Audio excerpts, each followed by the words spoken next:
The soft morning light spilled through the windows of Meadow Ridge Bakery, reflecting off glass jars filled with cinnamon rolls, croissants, and warm loaves. The air was thick with the comforting scent of fresh bread and brewing coffee. Behind the counter, Alice, a 32-year-old black woman with warm brown skin and a confident presence, moved fluidly, greeting every customer with a smile. Her dark, curly hair was tied back neatly, and flour dusted her sleeves like a badge of dedication. The morning rush had begun in full swing. Regulars murmured greetings as they grabbed their coffees, and kids poked at cookies on the lower shelves. Jaden, her 24-year-old white co-worker with a quick wit and kind eyes, kept pace beside her, balancing trays and answering questions. "Good morning, Mrs. Turner," Alice said, handing a cinnamon roll across the counter. "The usual?" "Absolutely," Mrs. Turner replied, smiling. She was a petite white woman in her 60s, always cheerful, the kind of customer who made Alice's day brighter. The rhythm of the bakery, the clink of coffee cups, the low hum of chatter, the hiss of the espresso machine, was a comfort. This was Alice's world, where she controlled the pace, her labor, and her pride. Then the door slammed open. A sharp gust of air swept through the bakery, and a high-heeled click echoed across the tile. Mrs. Velen, a towering white woman in her early 50s, with sleek platinum hair and a designer ensemble, stepped inside. Her dark sunglasses reflected the bakery in distorted shapes, and her presence felt like a command. The chatter died down immediately. Her eyes scanned the room with disdain, then landed on Alice. She strode to the front of the line, ignoring the 5 customers waiting. "Excuse me," Alice said politely, stepping forward. "There's a line today, but I'll be happy to help you as soon as it's your turn." Mrs. Velen's lips curled into a condescending smile. "Oh, isn't this cute?" she said, her tone dripping with mock sweetness. "Someone thinks they're in charge. And you have a very unique accent." The bakery felt smaller, tense. Customers shuffled awkwardly, unsure how to respond. Alice kept her smile polite, but tight. She met Mrs. Velen's gaze without faltering. "Ma'am, I'll be happy to take your order in a moment," Alice said, calm but firm. Mrs. Velen tilted her head and let out a high-pitched, condescending laugh. "I suppose rules don't apply to me, do they?" The bakery fell silent. The hum of morning chatter had died, replaced by the static of tension. Alice took a slow breath, steadying herself. Her hands tightened briefly on the counter, but she didn't break eye contact. Finally, after a few minutes of impatient tapping and glances, Mrs. Velen's attention returned to the counter. She leaned forward, fingers drumming, eyes narrowed, like a predator sizing up prey. "I want a dozen almond croissants," she snapped, her voice sharp as glass. "And I'm not paying full price." Alice raised a brow, her tone steady and measured. "They're $26.50 for the dozen, ma'am. That's the standard price." Mrs. Velen's nostrils flared, and she leaned closer, voice dripping with disdain. "People like you should be grateful that someone like me shops here. You should consider it a privilege." The customers shifted uncomfortably. Whispers began to flutter like a soft wind. Did she just... And wow! Some stared at Alice, some at Mrs. Velen. No one dared intervene. Mrs. Velen reached into her oversized designer purse, yanking out a crumpled wad of bills, and slammed them onto the counter without counting. The sound of paper hitting wood echoed, and she pivoted to leave, flipping her sunglasses upward as though dismissing Alice personally. From the back, Tyler quietly raised his phone, capturing every micro-expression, the entitlement, the sneer, the arrogance. He adjusted the focus, steady hands hiding his nerves. Alice's lips pressed into a thin line. Her chest rose and fell slowly, mind racing. Stay calm. Don't react. Don't give her more power than she already has. Every instinct screamed to lash out, but she controlled it, a silent refusal to let cruelty define her day. The door closed behind Mrs. Velen, leaving a faint chill that clung to the bakery like an unwelcome shadow. Customers hesitated, then returned to their business, but the tension remained thick in the warm air. Alice wiped the counter with methodical calm, each swipe a small act of reclaiming authority. The smell of warm bread mingled with the faint scent of tension, grounding her in reality. Jaden leaned in, brow furrowed. "You okay?" Alice nodded slowly. "I've handled worse." "Doesn't make it easier." Jaden's jaw tightened. "We don't let people like her get away with this, Alice. Not in this town." A flicker of gratitude crossed Alice's face. She wanted to believe him, wanted the reassurance of justice. But patience and composure were her allies now. One wrong word, one reaction, and the situation could spiral. From the back, Tyler lowered his phone, giving Alice a small, encouraging nod. The camera was more than a witness. It was a shield, documenting truth in real time. Alice straightened her shoulders and resumed her work, greeting customers with the same warmth as always. She understood that resilience was quiet, sometimes invisible, but always powerful. The next morning, sunlight spilled through the bakery windows, casting golden streaks over the counters. Fresh loaves lined the shelves, each one perfectly browned, cinnamon-scented pastries wafting warmth into the air. Alice moved behind the counter with deliberate care, arranging croissants and danishes with precise fingers, humming softly under her breath, a tune she had sung since childhood to calm her nerves during busy mornings. The bell above the door rang sharply. Alice looked up, expecting Mrs. Thompson, a loyal regular, or maybe a delivery man. Her heart sank as the familiar figure appeared, Mrs. Velen.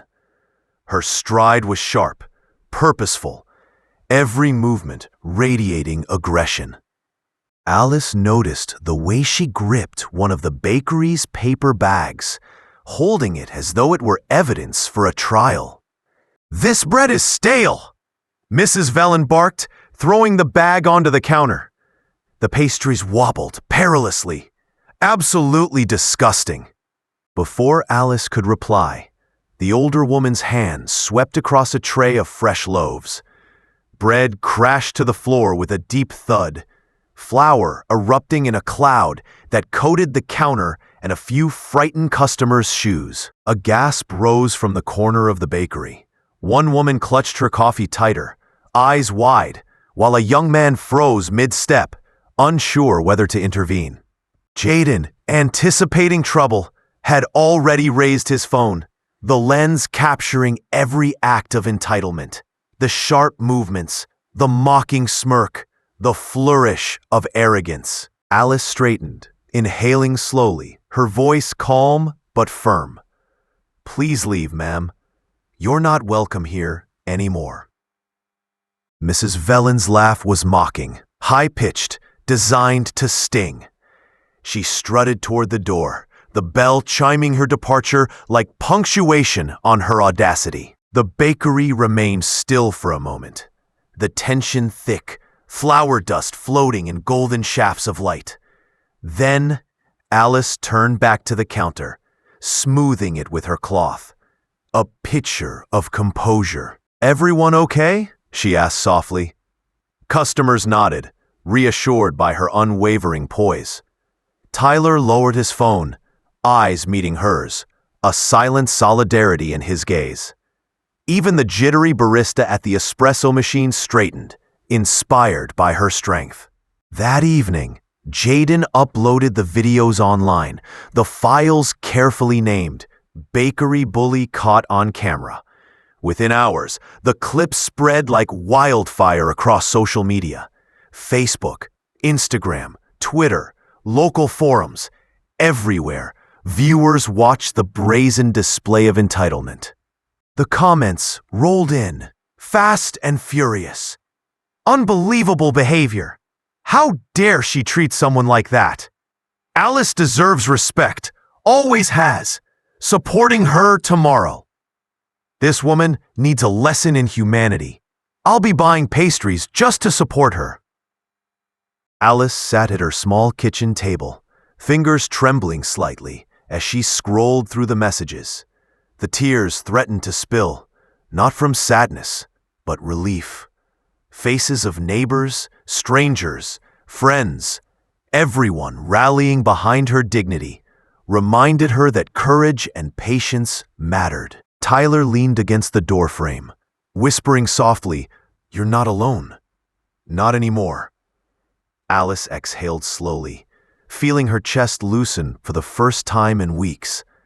"It's overwhelming, but it feels right," she murmured, allowing herself a fleeting smile. Even from her quiet kitchen, she could feel the subtle shift in the town's energy. Support was no longer passive. It was visible, active, and powerful. Angered, humiliated, and desperate to reclaim her narrative, Mrs. Velen appeared on local news. She sat in a meticulously staged living room, voice tight and rehearsed. "I'm being harassed. These videos are doctored. I've been polite the entire time." The statement might have fooled a casual viewer, but the town knew better. A local podcast soon aired an anonymous call from her former housekeeper, a black woman whose voice, calm yet sharp, pierced through the attempted deception. "She's treated people like dirt for years. People like Alice, she sees them as beneath her. She always thinks money makes her better than anyone else." The town's trust shifted like sand. Alice's grace, integrity, and quiet strength shone brighter than Mrs. Velen's wealth and arrogance. The contrast was stark. Humility against hubris. Courage against entitlement. Neighbors began leaving flowers outside the bakery. Small handwritten notes attached. "We stand with you. You are valued. No one deserves that treatment." Alice absorbed it all quietly, feeling a growing warmth in her chest. The acts of kindness, however small, formed a protective shield stronger than any legal document. A town hall meeting was called. Hundreds of residents crammed into the small auditorium, standing shoulder to shoulder, murmurs of support buzzing like electricity. They were there not just for Alice, but for the principle that dignity and respect were non-negotiable. The mayor, a tall, soft-spoken white woman, approached the podium.